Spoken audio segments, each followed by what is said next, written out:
Con 12 minutitos vamos a iniciar ya con nuestro conversatorio con el licenciado David Ortiz. Él es abogado de FESPAD y vamos a estar hablando pues todo este tema de la gobernabilidad democrática con la llegada de la nueva Asamblea Legislativa, todos estos mensajes que se han estado brindando por parte del presidente de la República, el manejo también hacia el trato a la prensa, en fin, tantos temas que podemos abordar con el licenciado David Ortiz. ¿Cómo está? Bienvenido al cierre.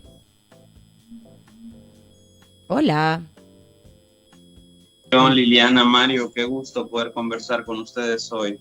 El gusto es nuestro, de verdad, muchísimas gracias pues por conversar con nosotros hoy viernes acá en Al Cierre. Y quizás para comenzar desde lo más fresco, ¿verdad? Esta noticia del cierre de centros penales de Sonsonate, Metapán y La Unión van a ser demolidos, hoy lo informaba el presidente de la República, al parecer para construir infraestructuras educativas y culturales. Qué bueno, ¿no? Estas iniciativas. Sin embargo, el tema del hacinamiento, y pregunto esto pues porque va de la mano de alguna manera ligado al tema de derechos humanos, ¿no? Y hay hacinamiento en los centros penales. Bueno, comenzamos con el tema de centros penitenciarios, es decir, que el tema de hacinamiento es de larga data.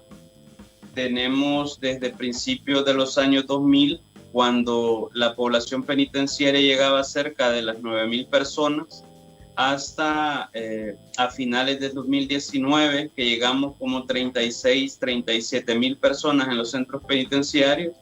Es un hecho que desde hace varios lustros ha habido hacinamiento penitenciario.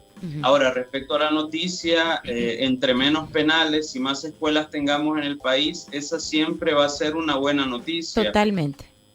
El tema de fondo que tú dices respecto al hacinamiento, aquí necesitamos entrar a un tema bastante profundo que tiene que ver con la política de persecución que tiene el Estado salvadoreño. Cuando tú revisas las cifras de detención cada año, el 2019, por ejemplo, fue de 40.000, el 2020 fue de 30.000 personas, y tú decís, en 2 años se han capturado 70.000 personas en El Salvador. Y cuando comenzás a revisar los delitos, hay 2.000 personas detenidas por resistencia, hay otras 3.000 personas detenidas por amenazas, hay otras tantas personas detenidas por delitos de ese tipo. Y tú decís, ¿cuál es la política de persecución penal que tiene el país? De verdad, nuestra energía, nuestros recursos los dedicamos a detener personas por amenazas, por resistencia. Eso es lo que estamos persiguiendo en el país. Entonces, ahí tenemos que hacer un análisis bastante profundo de qué delitos se están persiguiendo en el país y por qué tenemos una población penitenciaria tan numerosa que está dentro de las primeras 3 a nivel latinoamericano en el tema de hacinamiento. Y es que esto es lo que llama la atención, ¿no? Y estoy totalmente de acuerdo con usted, David, entre más escuelas, más cultura, más educación, más espacios para arte también, pues eso es lo que transforma, ¿no? Una comunidad, una sociedad en general. Pero pues sí, tenemos centros escolares, ya lo está diciendo usted, centros penitenciarios, ya lo dice usted, de años con ese hacinamiento.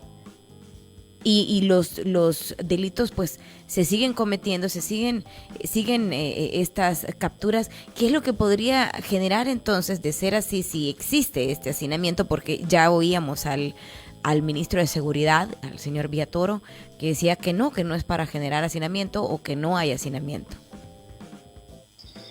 Bueno, el tema de hacinamiento tiene que ver con la infraestructura carcelaria. Ciertamente el tema de la infraestructura penitenciaria había estado abandonada durante mucho tiempo. Hará algunos años que se comenzó a ampliar la capacidad instalada de centros penales y se logró limitar un poco el tema de hacinamiento. Hacinamiento existe siempre tenemos hacinamiento, solo que es menor. Ahora, respecto al número de personas que van a ser trasladadas a otros centros penitenciarios a partir de este cierre, los números que yo estaba revisando no son números tan altos, son algunos cientos de personas que se van a cambiar hacia otros centros penitenciarios. Esto tiene algunas consecuencias, por ejemplo, para los familiares. Acordémonos que las personas detenidas, las personas condenadas tienen familia. Claro. Y en algunos casos el Estado les permite ejercer ese derecho de relacionarse con su familia, con sus hijos, sus hijas, su esposa, su madre, sus hermanos. Y esto también tiene algún nivel de consecuencia. Recordemos también que por el tema de las medidas extraordinarias, el Estado salvadoreño, en contravención a la misma Constitución y a la normativa internacional, privó a las personas condenadas o detenidas de este derecho de relacionarse con la familia. Hay otros elementos que también están vinculados, pero la primera lectura que se puede hacer es que entre más penales cerremos, continuemos aperturando más escuelas. Esa es una buena noticia para el país, pero hay otros elementos de fondo que también deben evaluarse. ¿Cómo cuáles? Estamos hablando, el tema de hacinamiento que usted mencionaba al principio, estamos hablando de la necesidad que las personas condenadas, que las personas detenidas puedan tener relación con su familia, puedan tener acceso a poder conversar, a poder saber sobre el estado de salud, tanto quienes están dentro de los centros penitenciarios como las personas que llegan a visitar, de las condiciones de vida de cada uno, ¿verdad? Eso es un tema, el tema de salud. El Estado debe garantizar la salud de las personas que están dentro de los centros penitenciarios. El tema de la vida también, recordemos que cada año hay personas que mueren en los centros penitenciarios, sí, teniendo claro que la responsabilidad única en estos casos es del Estado. Las personas que están detenidas están bajo la única responsabilidad del Estado, y en temas de salud, integridad y vida, el único responsable ante la ocurrencia de estos hechos es el Estado salvadoreño. Y es que muchas veces pues cuesta entender o comprender en la sociedad el tema de que pues sí, son personas que han cometido delitos, que están cumpliendo una condena, pero pues son seres humanos también y tienen derechos. Sí, hay que tener claro que cuando a usted se le detiene o se le condena por algún delito, usted no pierde la calidad de persona. Yo creo que eso es importante, que a nivel de sociedad lo vayamos aprendiendo. Usted sigue siendo un ser humano. Usted sigue siendo una persona con vínculos sociales, con vínculos familiares, con vínculos religiosos y de otro tipo, que necesita, y es obligación del Estado, generar un proceso de reeducación y de reinserción a la sociedad. La cárcel no es para castigar, la cárcel es para generar aprendizajes que le permitan a la persona insertarse de manera positiva a la sociedad. Y eso también nos hace falta. El Estado no ha generado las capacidades todavía para poder facilitarle a las personas que han sido condenadas esa inserción positiva a la sociedad. Las personas terminan de pagar su pena, su sanción, y salen a la sociedad de nuevo a los mismos entornos de donde han salido. El Estado no tiene la capacidad de generar oportunidades para las personas que están saliendo de los centros penitenciarios. Me gustaría también que abordáramos ya meramente este tema de la gobernabilidad democrática con la llegada de la nueva Asamblea Legislativa. Veíamos que pues ya se dieron algunos mensajes que básicamente dicen, por ejemplo, que no se van a reunir con los diputados salientes. Lo decía, es lo más reciente que decía el diputado electo, ya con sus credenciales, Conan Castro, que no van a reunirse con los diputados salientes, pero también se ha mencionado en varias ocasiones el hecho de que los diputados de otros partidos políticos que aún quedarán en la Asamblea Legislativa, que son pues una minoría, la verdad, porque solo Nuevas Ideas ya tiene su mayoría simple y calificada, que básicamente es como que yo no quisiera llamarlo que no son tomados en cuenta, pero que tienen ya pueden hacer sus decisiones, sus aprobaciones de ley, sus iniciativas de ley, sin necesidad de contar con estos otros votos.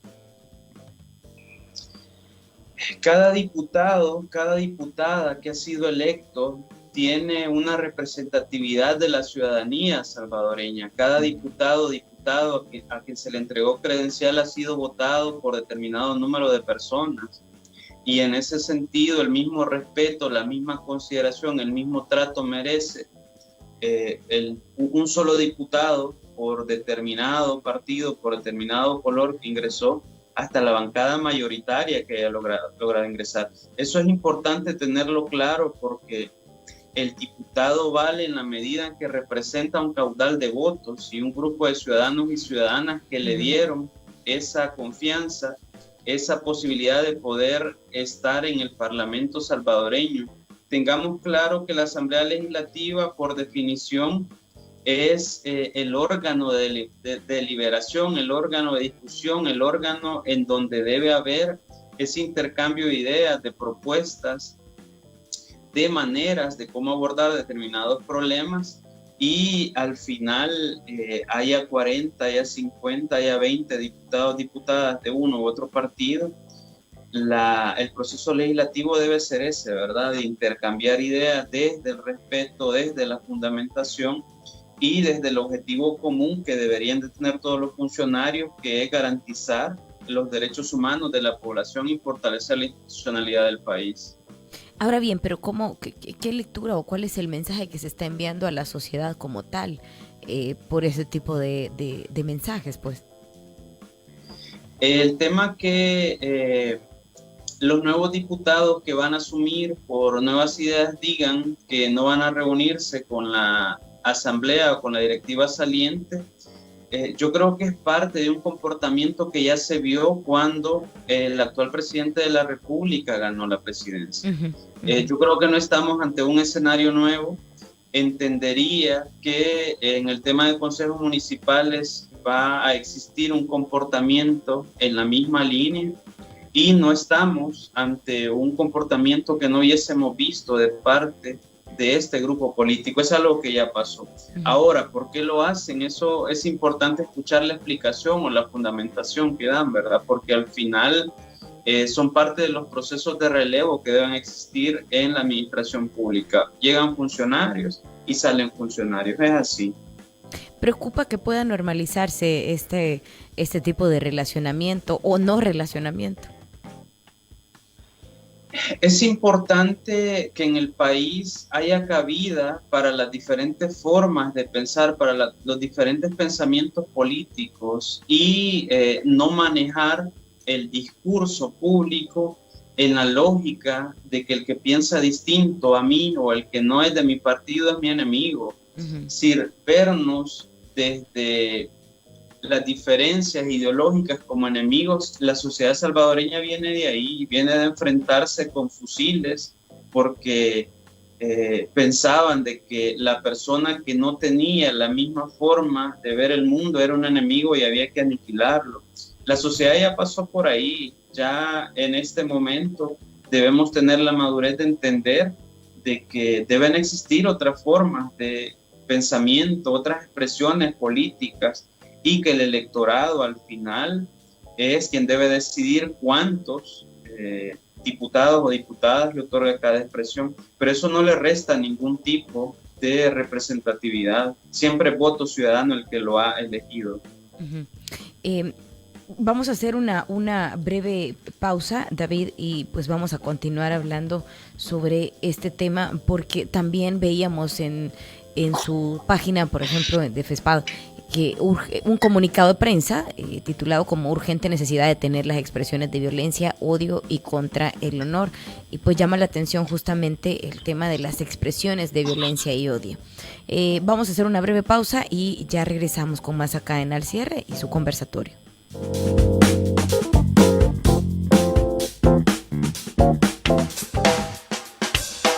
En un momento regresa tu revista informativa de la tarde. Al Cierre. En la ciudad, en la playa, en la montaña, en todos lados. 105.3. Las billeteras. Ese accesorio que sirve como álbum de fotos, centro de notas, acumulador de vouchers, llevar efectivo, y tarjetas, aunque ya no será necesario. Porque en Banca Móvil de Banco Agrícola, pagar con tus tarjetas cambió para siempre. Con la nueva billetera digital, solo necesitas acercar tu celular al POS para pagar sin contacto lo que quieras y donde sea desde tu banca móvil. Banco Agrícola. Para mayor información, visita www.bancoagricola.com. ¿Por qué es mejor la radiocomunicación digital de Red Intelfon? Es comunicación grupal o 1 a 1 con tiempo ilimitado. Se pueden almacenar los audios. Permite administrar grupos de usuarios. Además, genera mapas de recorrido con su geolocalización. Los radios son más robustos y aguantan más. La nueva plataforma de equipos Red PTT y sus innovaciones le ofrecen comunicación segura, control de su empresa para que las operaciones sean exitosas. Red Intelfon, más cobertura, nuevos equipos a un bajo costo. Intelfon, la empresa más grande de radiocomunicación digital en El Salvador. Búscanos en Facebook, Red Intelfon El Salvador, PBX 2515-0001. El Tribunal Supremo Electoral garantizó al pueblo salvadoreño elecciones transparentes con resultados confiables. Hay un árbitro electoral que ha dado plenas garantías a los ciudadanos para ejercer su derecho al voto, con el respeto y el cumplimiento a las normas de bioseguridad. Felicitar a los magistrados del Tribunal Supremo Electoral de El Salvador por llevar a cabo un proceso electoral en paz, transparente.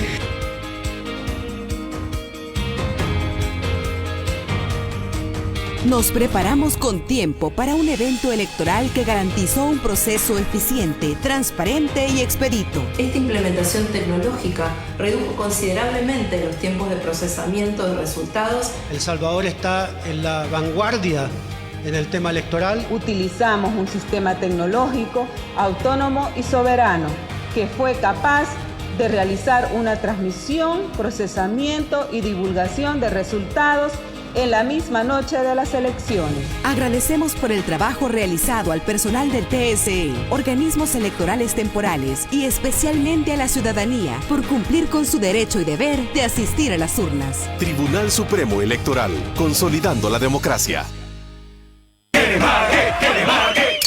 Alka-Seltzer Extreme Boost alivia los malestares de la goma al día siguiente, pero no elimina las 14 llamadas a tu ex la noche anterior. Es Bayer. En caso de duda, consulte a su médico farmacéutico. Lea cuidadosamente las indicaciones del empaque.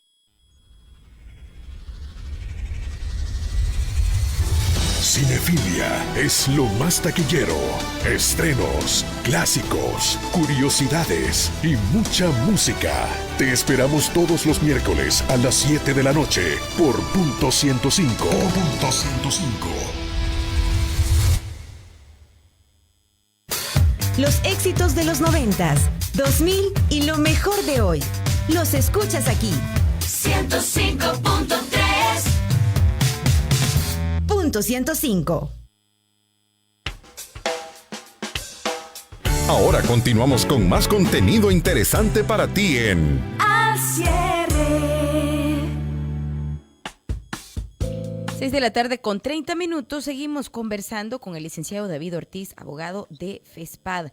David, hablábamos antes de irnos a corte, pues, sobre este comunicado de prensa que se titula Urgente necesidad de detener las expresiones de violencia, odio y contra el honor. Y es que precisamente es lo que se puede, pues, observar, leer y escuchar sobre todo en las redes sociales o en cadenas también. Yo creo que como sociedad tenemos bastante conocimiento de este tema. Hay que tener presente que en el 2015 fuimos la sociedad con el mayor número de homicidios a nivel mundial. Uh-huh. De ahí venimos. El Salvador sobre violencia conoce.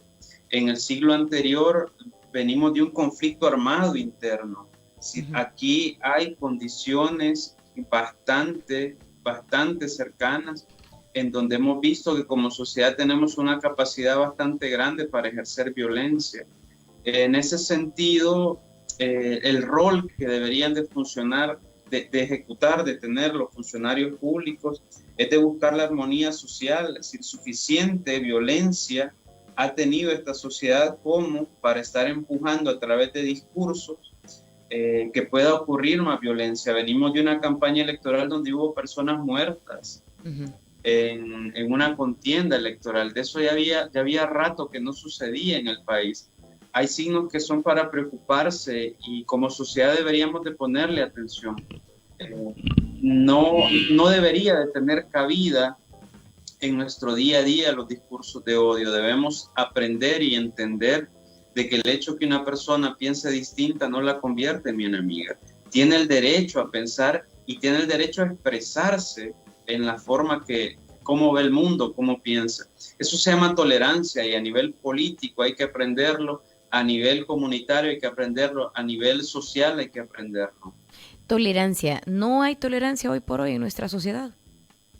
En este momento o el Estado como tal. Estamos en un escenario en donde el hecho de emitir algún tipo de opinión le puede generar, por ejemplo, en redes sociales, una reacción considerable de ataques, de desacreditaciones y de otro tipo de frases, incluso desde funcionarios públicos, y eso no debería hacerse en ese nivel. Debemos aprender a escuchar, a entender de que no tengo una verdad absoluta y que hay otras personas que pueden pensar de manera distinta y está bien. Decía un escritor suramericano de que una persona inteligente no es la que lee mucho, sino que es la que tiene la capacidad de hablar con alguien que piensa distinto. Eduardo Galeano decía eso. Y es cierto, y debemos aprender a hacerlo. Lo necesitamos como sociedad. Y sobre todo esta sociedad tan violenta que es. Ciertamente. Ahora bien, pues también llama la atención porque se han hecho llamados de atención, valga la redundancia, no solo de distintos sectores acá de la sociedad salvadoreña, sino también a nivel internacional estamos viendo ese tipo de llamados. Sin embargo, pues se siguen cometiendo, incluso con la prensa, por ejemplo, es bien marcado. El hecho de poder cubrir, de poder presentar una nota acerca de lo que hacen o dicen que van a hacer los funcionarios de Estado, de gobierno, es algo que debería verse como natural en nuestro país. Es decir, un funcionario es una persona que la sociedad ha elegido para que administre la cosa pública, y cosa pública significa que no es de él, ni de su grupo, ni de su familia, ni de sus allegados. Cosa pública significa que es un tema que nos interesa a todos y todas. En esa medida debería de existir las facilidades para que la prensa de cualquier pensamiento, de cualquier tendencia, porque eso es parte de la riqueza que debe tener nuestra sociedad, el hecho de que aunque no esté de acuerdo con la administración pública, pueda tener acceso a las actividades que se convocan, a las actividades que se desarrollen, porque de eso se mide también cómo está la salud de una democracia, qué tanto se permite la libertad de expresión. Ese es un dato relevante. Y es algo que se está pues violentando a todas luces en este país. Necesitamos necesitamos dejar que la prensa haga su trabajo. Es decir, un funcionario público no puede decirle a un periódico, a un canal de televisión, qué es lo que debería decir o cómo debería de cubrir la nota, porque entonces la línea editorial no le establecería el medio, se le establecería el gobierno, y cuando el gobierno establece la línea editorial de los medios, no hay libertad de prensa, no hay libertad de expresión. Eso se llama de otra forma. ¿Cuál es el riesgo que se corre? ¿Y hacia dónde vamos entonces? Bueno, riesgo tenemos en la medida en que los funcionarios públicos no alcancen a comprender que son delegados del pueblo y no tienen más atribuciones que las que expresamente les establece la Constitución y las leyes.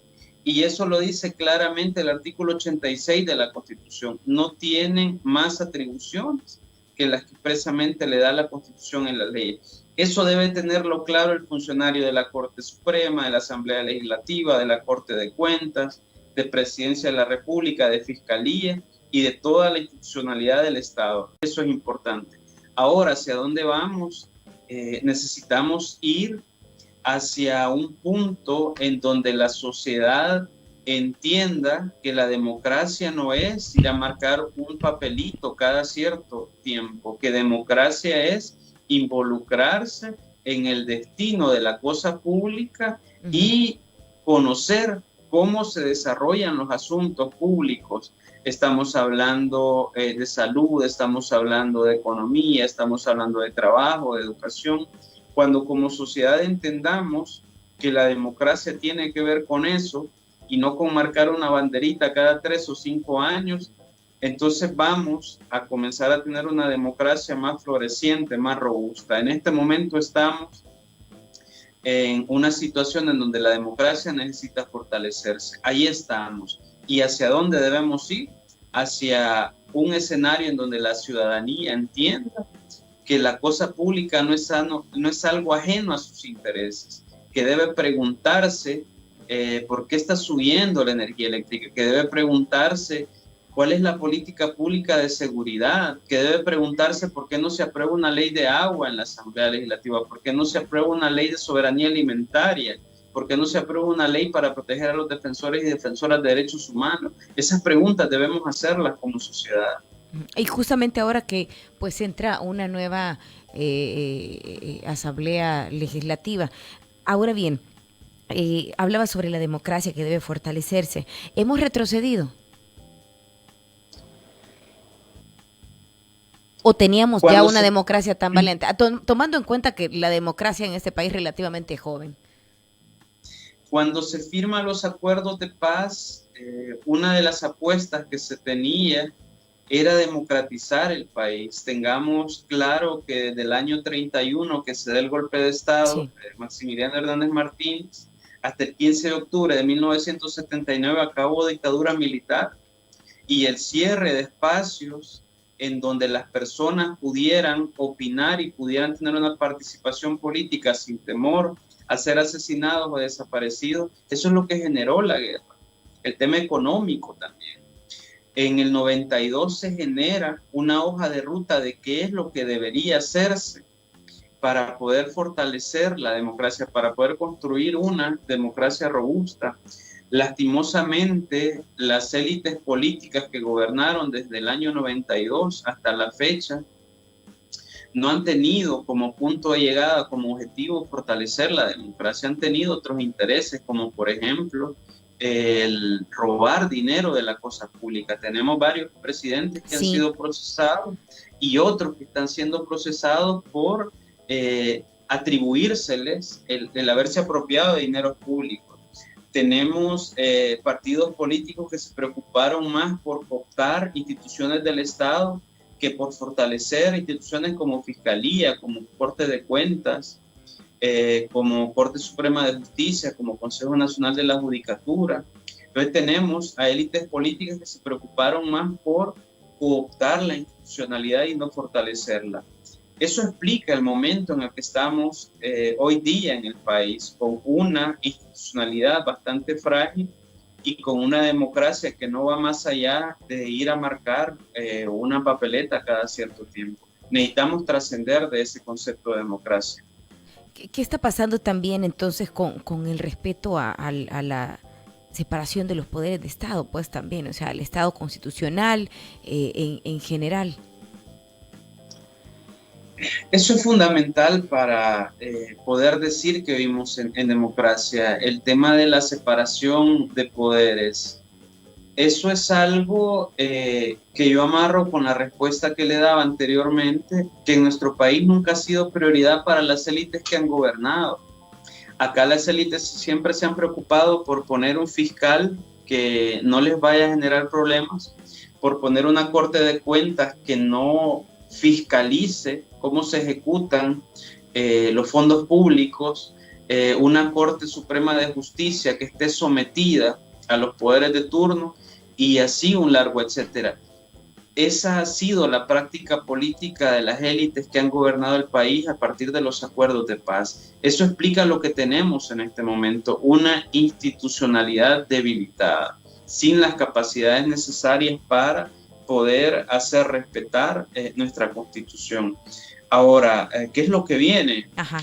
El ejercicio político del partido que obtuvo mayoría en la Asamblea Legislativa no lo conocemos a nivel legislativo. Tengamos en cuenta que este partido es primera vez que participa en elecciones. El presidente Bukele está afiliado a Gana, el presidente Bukele no está afiliado a Nuevas Ideas. Nuevas Ideas ha participado en esta elección y el comportamiento político y la plataforma política y los intereses que este grupo de diputadas y diputadas electos va a defender, va a desarrollar en la Asamblea Legislativa, lo vamos a conocer a partir del 1 de mayo. Ahora, ¿cuál es la expectativa?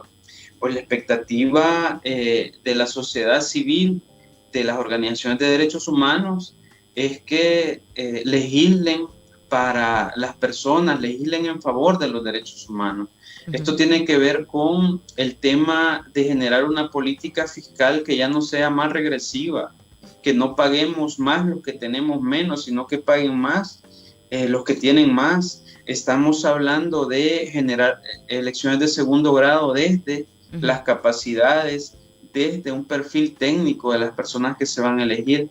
Estamos hablando que se legisle en el tema de agua, estamos hablando del tema del salario mínimo, estamos hablando de la soberanía alimentaria.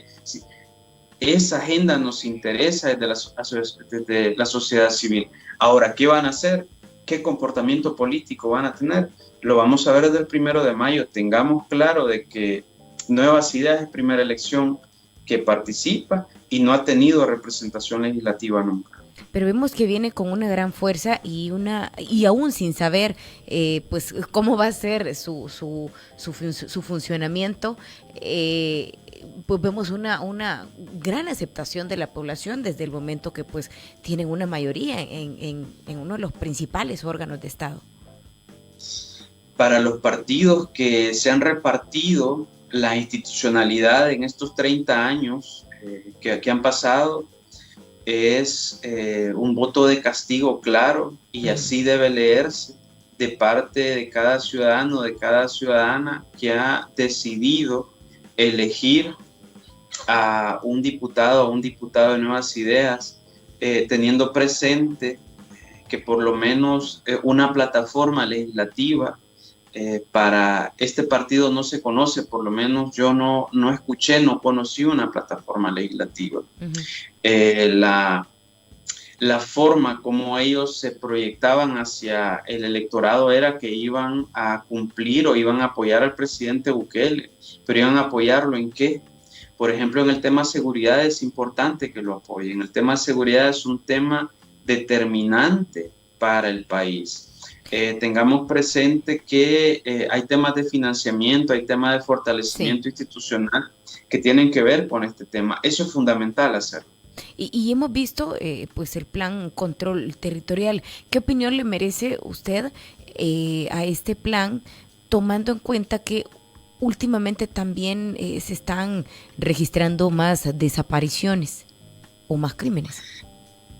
Bueno, Liliana, cuando usted dice lo hemos visto, no sé si se refiere a que ha tenido el documento en sus manos o lo ha visto en un PowerPoint o lo ha visto en un PDF. El plan como tal, no. Yo le voy a ser sincero, no lo he visto, no lo conozco. En el año 2019 que vino la Comisión Interamericana de Derechos Humanos, uno de los temas que hablamos con la delegación es que se le pidiera al gobierno del presidente Bukele que diera a conocer el plan control territorial. Y si usted revisa la declaración preliminar que da la Comisión Interamericana de Derechos Humanos, ese es uno de los temas que retoma y le dice al presidente Bukele, deja conocer el plan. En este momento lo conoce el presidente y no sé qué funcionarios también de gobierno lo deben conocer. Yo no lo conozco, entiendo que tiene alguna fase, ¿verdad? Ya han mencionado el nombre de alguna fase. Sí. Ahora, ¿eso qué significa? Yo no tengo un documento a mano que me explique, que me establezca indicadores de cómo voy a medir la eficacia o no de ese plan, que me establezca cómo cuando este gobierno termine, cómo se le puede dar seguimiento a ese plan. Yo no lo conozco. Ahora, respecto a lo que usted me dice, el tema de desapariciones, el manejo que se hace en este gobierno sobre el tema de delito está vinculado mayoritariamente al tema de homicidios. Y es una buena noticia es una buena noticia para el país que los homicidios bajen. Claro. Pero aquí tenemos violencia contra la mujer, aquí tenemos desapariciones, aquí tenemos desplazamientos forzados, aquí tenemos delitos contra el patrimonio, tenemos violencia sexual. Es decir, la seguridad no solo tiene que ver con homicidios. Y reitero, es una buena noticia que los homicidios bajen, pero el tema de violencia contra la mujer, ¿cuándo vamos a hablar de ese tema? ¿Cuándo va a aparecer en la agenda pública? ¿Cuándo vamos a conocer cuáles son los principales enfoques para atender una problemática que tiene raíces culturales bastante profundas? Es un tema más amplio, no es un tema solo de homicidios. Eso debemos dejarlo claro. Totalmente. ¿Cómo se puede contribuir pues a fortalecer, o no sé si llamarlo recuperar, o más bien fortalecer quizás el tema de la institucionalidad que, como ya lo decía usted, pues está frágil y encierra realmente todos estos temas al final? El tema de fortalecimiento de la institucionalidad está vinculado con el fortalecimiento de la democracia. Ejercer ciudadanía tiene que ver con involucrarse en los temas que tienen que ver con la cosa pública. En este momento, por ejemplo, se está en un proceso para poder elegir a 5 magistrados, magistradas de la Sala de la Corte Suprema de Justicia. Acaba el CNJ de hacer su listado de 15 candidaturas. Ya la FEDAES también tiene su listado de 15 candidaturas. Eso va a ir a la nueva Asamblea Legislativa. Se va a elegir fiscal general, que el actual fiscal termina en enero del próximo año. Se va a elegir Consejo Nacional de la Judicatura. Se van a elegir todos los funcionarios de segundo grado. Fortalecer la institucionalidad tiene que ver con que la ciudadanía se involucre, con que la ciudadanía conozca el perfil de las personas que van a ser electas para esos cargos, que tengan la capacidad técnica, que tengan la probidad, que tengan el conocimiento del área en donde van a ir a ejercer. De eso se trata, de fortalecer la institucionalidad, que haya personas capaces, probas y con los conocimientos técnicos necesarios para ejercer el cargo para el que fueron electos. De eso se trata el fortalecimiento. ¿Por qué son importantes, y esto más que todo para la sociedad, para la población, por qué son tan importantes estos cargos?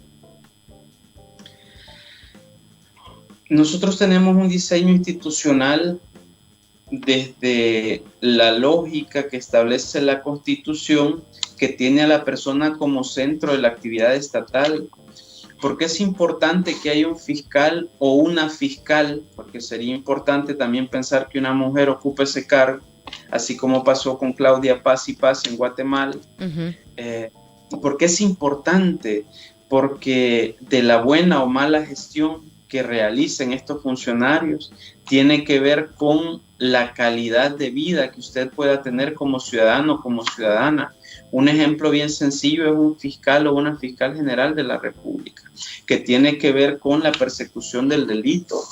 Usted como salvadoreño, como salvadoreña, sabe y entiende que nuestra sociedad necesita mejorar en el tema seguridad.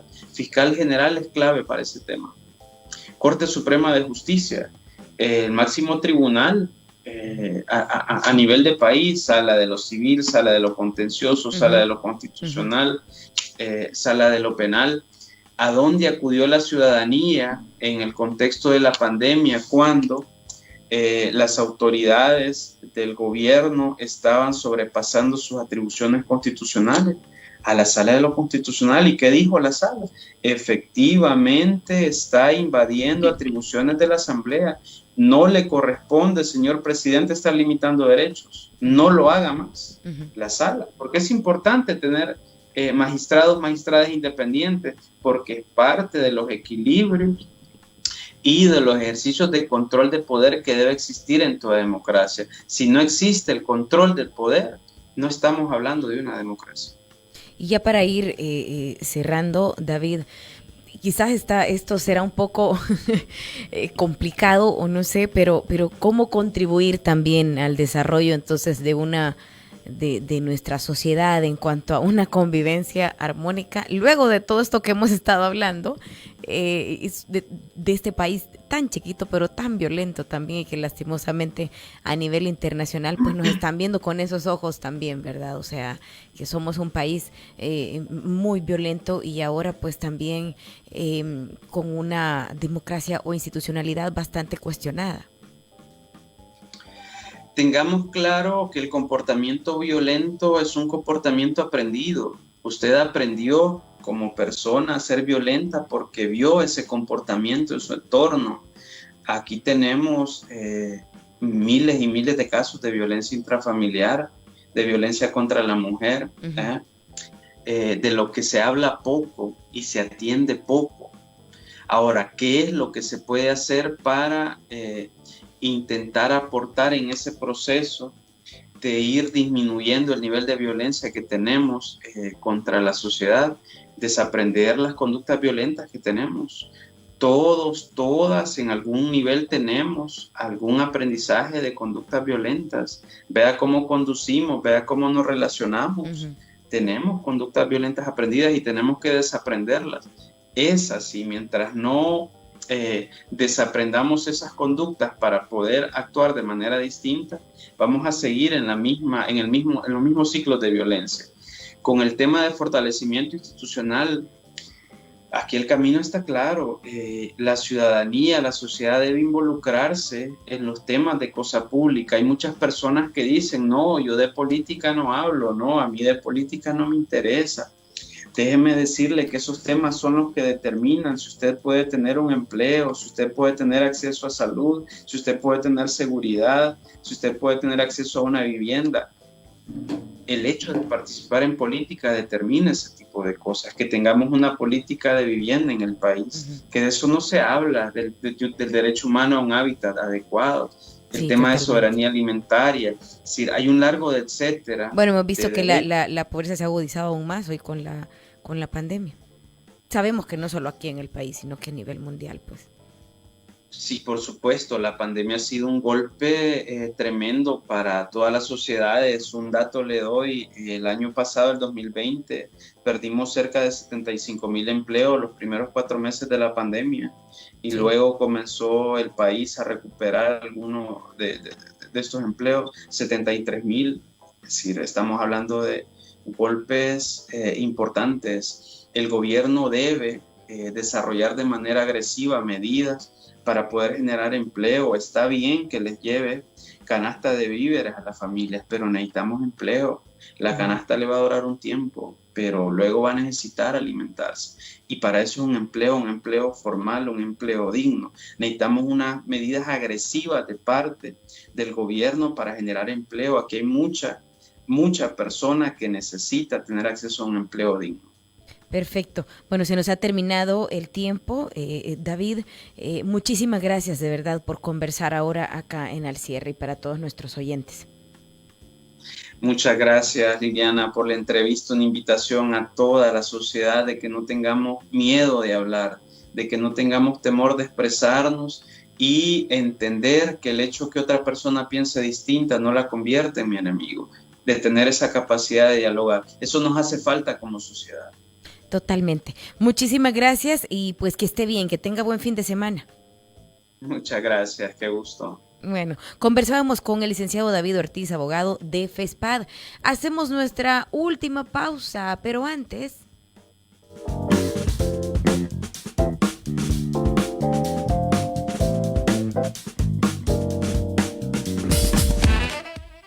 Visita el LG Store en Metrocentro, 10ª etapa desde ahora hasta el domingo 18 de abril y llévese una pantalla LG Smart TV 4K de 55 pulgadas por solo $599 o en cuota mensual de $29.99 y reciba gratis también un altavoz LG PL2.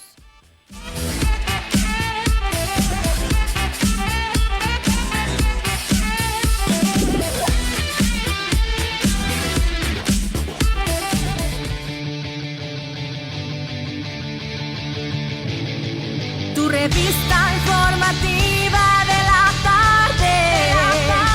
Contáctanos al 2209-2887 y haz escuchar tu voz. Ya volvemos. Al cierre, al cierre, al cierre, al cierre, al cierre, al cierre.